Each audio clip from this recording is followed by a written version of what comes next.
Welcome to my channel. In a previous video, I explained that the Upper East Side was best described with just one word, and that is affluent. How do you do? Well, guess what? She has a sister. How do you do? If the Upper East Side is about visual art, like art that you can see on the wall, sculptures, installations, then think of the Upper West Side as performing arts, like ballets, orchestras, and operas. Think of it this way: if the Upper East Side has the Met Art Museum, then the Upper West Side has the Met Opera. To say the least, the Upper West Side is another cultural and intellectual hub of New York City. And in this video, we are gonna break it down. We are gonna talk about the streets and neighborhoods and skittles of interesting facts. So let's get started. In a previous video, I referenced Manhattan as divided into 5 major areas. The Upper West Side is bounded on the west and east by the Hudson River and Central Park. The south and north are 59th Street and 110th Street. Remember that street numbers increase from south to north.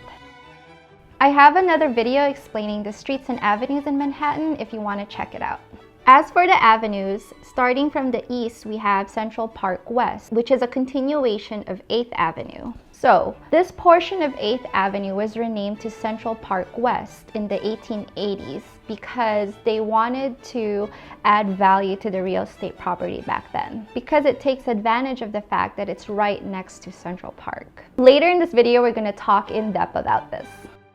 Columbus Avenue is a continuation of 9th Avenue. Amsterdam Avenue is a continuation of 10th Avenue. West End Avenue is a continuation of 11th Avenue. Riverside Boulevard is a continuation of 12th Avenue up to 72nd Street, after which it becomes Riverside Drive. And at the very west are the Joe DiMaggio and Henry Hudson highways.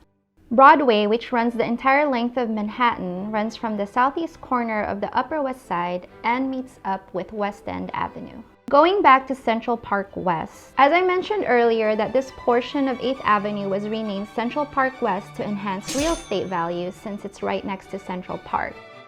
Towards the end of the 19th century, an elevated railway on 9th Avenue made the area of New York accessible to the middle class, so apartment hotels like the Kenilworth and the Majestic were built. These are apartment hotels because tall residential buildings were not yet allowed by the city. And these places had living quarters and servants' quarters, but they did not have kitchens because these were marketed towards bachelors and young couples. And back then, it was assumed that bachelors and young brides did not cook. Today, the buildings are now luxury homes to the likes of Michael Douglas and Catherine Zeta-Jones, Conan O'Brien, Marc Jacobs, and former heads of the Luciano crime family like Frank Costello. And along the side streets, rows of brownstones were built, and they are still there today.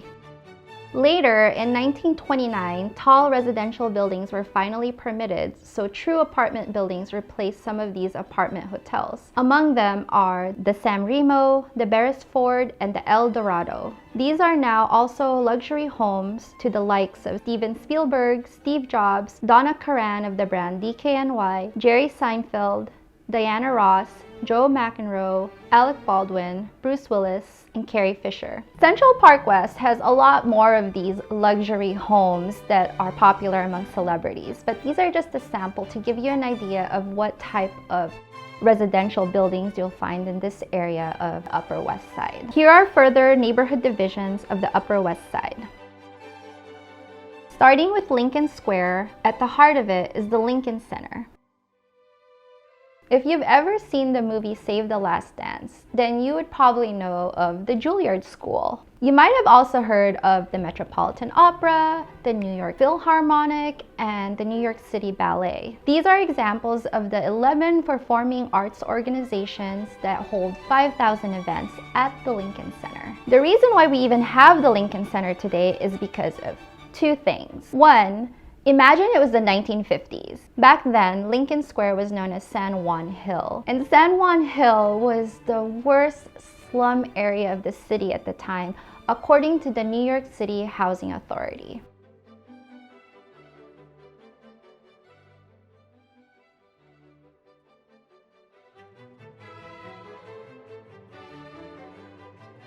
So the city was in dire need to revitalize this area of New York. And impetus two, this was the time of the rise of new capitalists that were back then the new rich.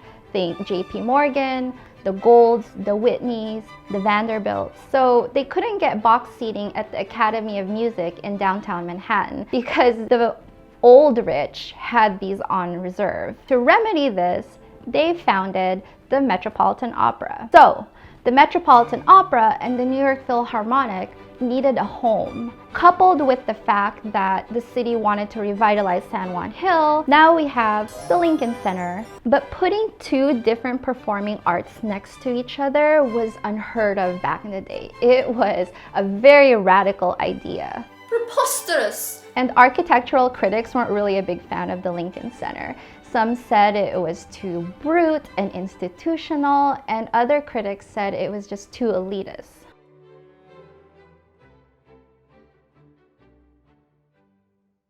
Regardless of what anyone says, the Lincoln Center was key in invigorating this neighborhood of New York City. And it's a prominent cultural center for both the city and the country. So what is in the Lincoln Center? Here you have the Damrosch Park with its bandshell area for outdoor events. There's the Metropolitan Opera, which we talked about. The Lincoln Center Theater. The main performance space inside the Lincoln Center has 1,080 seats.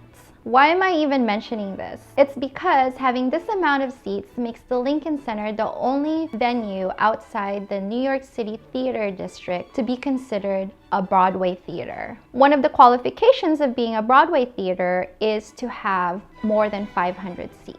In between the Metropolitan Opera and the Lincoln Center Theater is the New York Public Library for Performing Arts. Then you have the Juilliard School, which has 200 pianos, and the David H. Koch Theater, home to the New York City Ballet. And finally, the David Griffin Hall, home to the New York Philharmonic, which is the oldest symphony orchestra in the United States. And by the way, performers are not particularly fond of the acoustics of this place. It was bad in the 60s when it was first built, and they did a renovation in the 70s. And last I checked, it was pegged for another renovation in 2022. So let's cross our fingers on that one. If you are going to listen to a symphony, I suggest going to Carnegie Hall, which is not too far away in the Columbus Circle neighborhood. So moving north of Lincoln Square, besides pointing out the luxury homes that we've mentioned earlier, other notable attractions are the New York Historical Society, the city's oldest museum, the Museum of Natural History with the iconic T-Rex bones that are about 65 million years old for you dinosaur fans out there, and the Hayden Planetarium, which is part of the Rose Center for Earth and Space, the director of which is none other than Neil deGrasse Tyson. And finally, the area of the Upper West Side is Manhattan Valley. Some call this Bloomingdale District. In the 18th century, the entire west side of Manhattan from 23rd to 125th was mostly farms and country residences. The Dutch settlers of this area called this Bloemendaal. Some suggest it's after the Bloemendaal town in the Netherlands. Manhattan Valley is just that, a valley. The land in this portion of the city is naturally depressed. This is mostly residential, but not as celebrity-studded as the south portion of the Upper West Side. And there you have it, my breakdown of the Upper West Side. Thank you so much for watching this video. If you like this video, please hit the like button and subscribe to my channel. Till next time, I wish you a very good day.